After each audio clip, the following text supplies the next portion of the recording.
Ընտրությունների արդյունքների հետ համաձայն չի ուժեղ Հայաստան դաշինքի առաջնորդ Սամվել Կարապետյանը։ Նա մտադիր է առաջիկայում ընդդիմադիր դաշտում ձևավորել համախմբում, որի գլխավոր նպատակը Փաշինյանի հեռացումն ու պետության հիմքերը պահպանելը կլինի։ Կարապետյանը ընդգծել է, որ իրենք չեն տրվելու պրովոկացիաների եւ շարժվելու են յուրաքանչյուր քայլ ճիշտ գնահատելով։ Նա շեշտել է, որ ընդդիմությունը մտադիր է պայքարել հիմնվելով քաղաքական նոր գործիքակազմի վրա։ Շուտով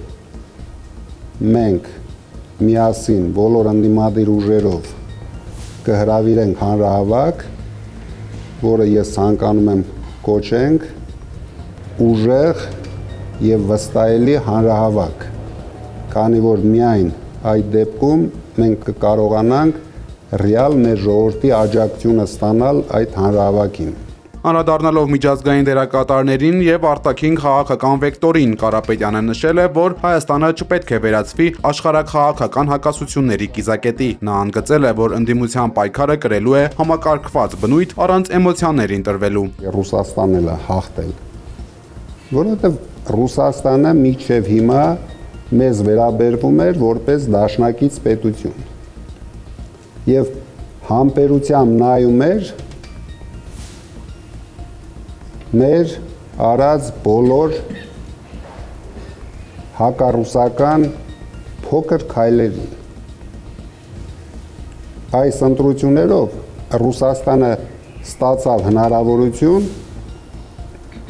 իր ուժը ցույց տալու։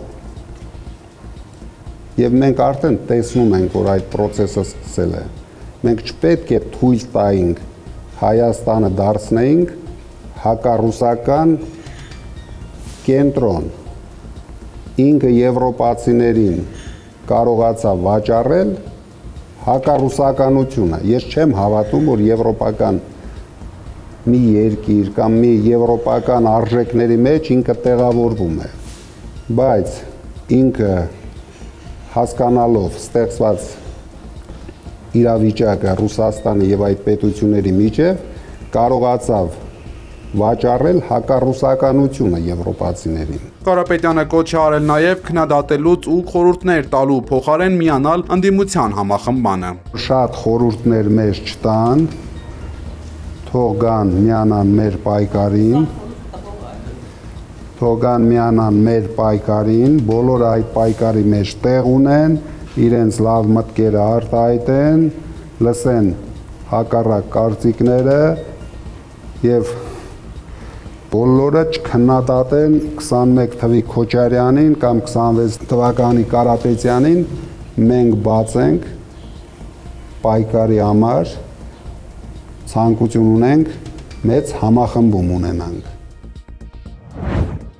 Դատարանը Բագրատ Սրբազանի խափանման միջոց տնային կալանքը երկարաձգել է եւս 3 ամիս ժամկետով։ Դատավոր Կարեն Ֆարխոյանը հիմնավոր է համարել դատախազի փաստարկները, անտեսելով պաշտպանական կողմի պահանջը դադարեցնել ապօրինի հետապնդումը։ Ինքը Սրբազանը կտրուկ հերքել է ահաբեկչության հետ առնչվող կասկածները եւ քրեական գործը որակել որպես իշխանությունների վախի դրսեւորում։ Որոշման մեջ դատարանը ներառել է միայն մեկ արտոնություն, թույլատրելով հոգեվորականին ամեն կիրակի մեկնել Էջմիածին պատարագի մասնակցելու համար։ Ելույթի վերջում Բագրատ Սրբազանը պահանջել է ազատ արձակել նաև արքեպիսկոպոս Միքայել Աճապահյանին։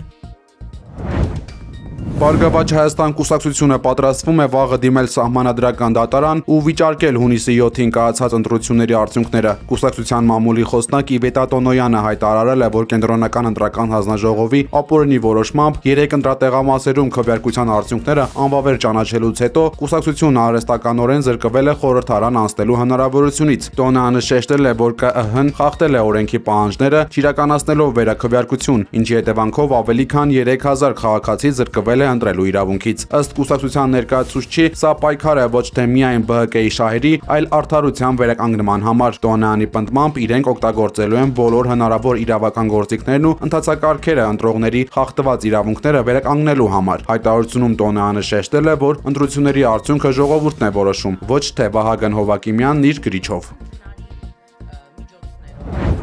Վարչապետ Նիկոլ Փաշինյանի խոսքով ազգային անվտանգության ծառայության աշխատակիցը կարող է որոշել իր տիրապետած տեղեկությունը հրապարակել, թե ոչ, եթե դրա համար առկա են համապատասխան իրավասություններ։ Խոսքը վերաբերում է երկրորդ նախագահ Ռոբերտ Քոչարյանի մասնակցությամբ տեսանյութին, որը հրապարակվել էր համացանցում նրան երկրից դուրս գալ արգելելու լուրերից անմիջապես հետո։ Փաշինյանը նշել է, որ ծառայողական քննություն չի նշանակել այս մասով եւ հավելել, որ անձամբ նույնիսկ չի տեսել այդ տեսանյութը։ Բացի աշխատակիցը կարա որոշի ցանկացած բան արտահոսի կամ չարտահոսի, ինչ խնդրեմ կա դե։ Այսինքն իր տիրապետած ինֆորմացիան կուզի արտահոսի, կուզի չի արտահոսի։ Ինչ խնդիր կա դե։ Այն իրավասու անձինք, ովքեր ունեն իրավասություն դա այդ որոշումները կայացնելու, կարան կայացնեն։ Երբ որ այդ որոշումը կայացնեն մարդիկ, որոնք դրանք իրավասությունը չունեն եւ հասանելիություն չունեն, դա արդեն օրենքի խախտում է։ Чудовищная история произошла в Гюмри. Акт вандализма в отношении мемориала Героям Великой Отечественной войны. Մոսկվան բողոքի նոտա է եղել Երևանին Գյումրիում հայրենական մեծ պատերազմի հերոսների հուշահամալիրի պղծման վերաբերյալ, հայտարարել է Ռուսաստանի արտգործնախարարության պաշտոնական ներկայացուցիչ Մարիա Զախարովան։ Այս սրբապիղծ գործողությունը պարզապես խուլիգանություն չէ, այլ նպատակաուղղված հարձակում է երկրների համար ընդհանուր պատմական հիշողության վրա եւ մեծ հաղթանակը պղծելու փորձ։ Историческую память и попытка надругательства над Великой Победой. Իհարկե մենք բողոքի նոտա ենք եղել հայկական կողմին, նշել է դիվանագետը։ Նրա խոսքով զարմանալի է, որ Հայաստանի իշխանությունները հուշարձանի պղծումը վճռականորեն դատապարտելու կամ գոնե հստակ դիրքորոշում հայտնելու փոխարեն որոշել են լռել, ինչը դառնում է ավանդույթ։ Որպես օրինակ նա մեջբերել է Վլադիմիր Զելենսկու Երևանում արված հայտարարությունները, որոնց Հայաստանը եւս չի արձագանքել։ Զախարովան շեշտել է, որ փորձը ցույց է տալիս, որ նախնիների հիշատակը ոտնահարել է եւ հուշարձանների դեմ պայքարել է Եվրամիության հետ մերձեցման անբաժանելի մասն է, իսկ երբեմն նույնիսկ անհրաժեշտ պայման։ Ավելի վաղ Հայաստանի ներքին գործերի նախարարությունը հայտնել էր, որ ձերբակալվել է հուշահամալիրը պղծած տղամարդը, որը խոստովանել է իր արարքը։ Հայաստանի ղեկավարությունը պետք է պայմաններ ստեղծի ադրբեջանցիների խաղաղ պայմաններում հայրենի հողեր վերադառնալու համար։ Նախիջևանի Օրդուբադ քաղաքում վերադարձ արևմտյան Ադրբեջան համաժողովի ժամանակ հայտարարել է այսպես կոչված արևմտյան Ադրբեջանի համայնքի ղեկավար Ազիզ Ալեկբարլին։ Նրա խոսքով այս միջոցառումը հստակ ուղերձ է Հայաստանին, որ իրենք վերադառնալու են իրենց նախնիների հողեր։ Սյունիքի մարզից 8-ից 10 կիլոմետր հեռավորության վրա գտնվող քաղաքում մեկնարկած փառատոնը, որը ֆինանսավորում է Ադրբեջանի կառավարությունը, անցկացվում է արդեն 3-րդ անգամ։ Այսպես կոչված արևմտյան Ադրբեջան կեղծ հայցակարգը, որը արմատներով գնում է դեպի 20-րդ դարի սկզբի Մեծ Ադրբեջան ծավալապաշտական ծրագրեր, այսօր Ադրբեջանի արտաքին քաղաքականության առանցքն է։ Միլի Մեջլիսի փոխոստնակ Զիաֆատ Ասկերովը լրագրողների հետ զրույցում փաստացի հաստատել է, որ այսպես կոչված արևմտյան Ադրբեջան վերադարձի հարցը Ադրբեջանի արտաքին քաղաքական հայեցակարգի կարևորագույն առաջնահերթություններից է։ Այս ամենի ֆոնին պաշտոնական Երևանը շարունակում է հայտարարել, որ փակում է Արցախահայերի վերադարձի թեման։ Ի հակադրություն սրան, Բաքուն նոր ավելի վտանգավոր ճակատ է բացել։ Ամեն ինչ սկսվել է դպրոցական նստարանից։ 2024 թվականի ապրիլին Ադրբեջանի դպրոցականները մասնակցում էին վերադարձ արևմտյան Ադրբեջան կեղծ թեմայով համապետական օլիմպիադայի։ Հետո բանը հասավ նրան, որ Ադրբեջանի պետական մանկավարժական համալսարանում բացվեց հատուկ կենտրոն, այդ հորինված թեման դասավանդող հմուտ մանկավարժներ պատրաստելու համար։ Սա Իլհամ Ալիևի հանձնարարությամբ ընդունված պետական ծրագիր է։ Սակայն Բաքուն չի սահմանափակվել սարքած այս թեման իր քաղաքացիներին հրամցնելով։ Ալիևը այն տեղափոխել է միջազգային բարձրագույն ատյաններ, ՄԱԿ-ի գլխավոր ասամբլեային եւ անվտանգության խորհրդին ուղարկված փաստաթղթերում Ադրբեջանը գրել է, թե այսպես կոչված արևմտյան Ադրբեջանի վերադարձը մարդու իրավունքների տիրակայության անհրաժեշտ պայման է։ Երևանում այս հռետորաբանությունը հաճախ մեկնաբանվում է որպես ներքին սպառման քարոզչություն։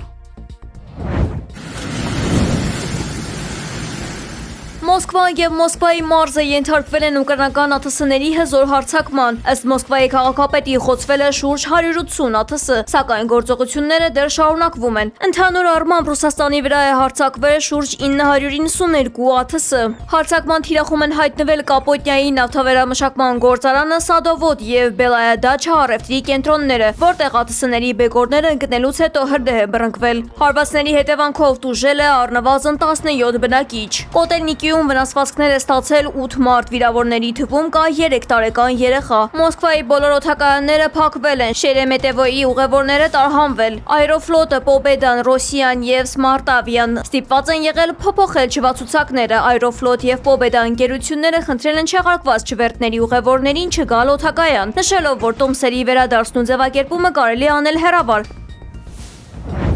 Մոսկվայի մարզում սև անձրև է տեղացել, բնապահպանները նախազգուշացրել են տարածաշրջանում օդի զգալի աղտոտվածության մասին, որը առաջացել է Կապոտնյայի նավթավերամշակման գործարանի հրդեհի հետևանքով։ Արտանետված մնացական նյութերը քամու միջոցով ձեռնարկությունից տարածվել են дեպի հյուսիսարևելք մինչև Իվանովո քաղաք։ Մոսկվա քաղաքում օդի որակը այս պահին դեռևս պահպանվում է թույլատրելի նորմայի սահմաններում։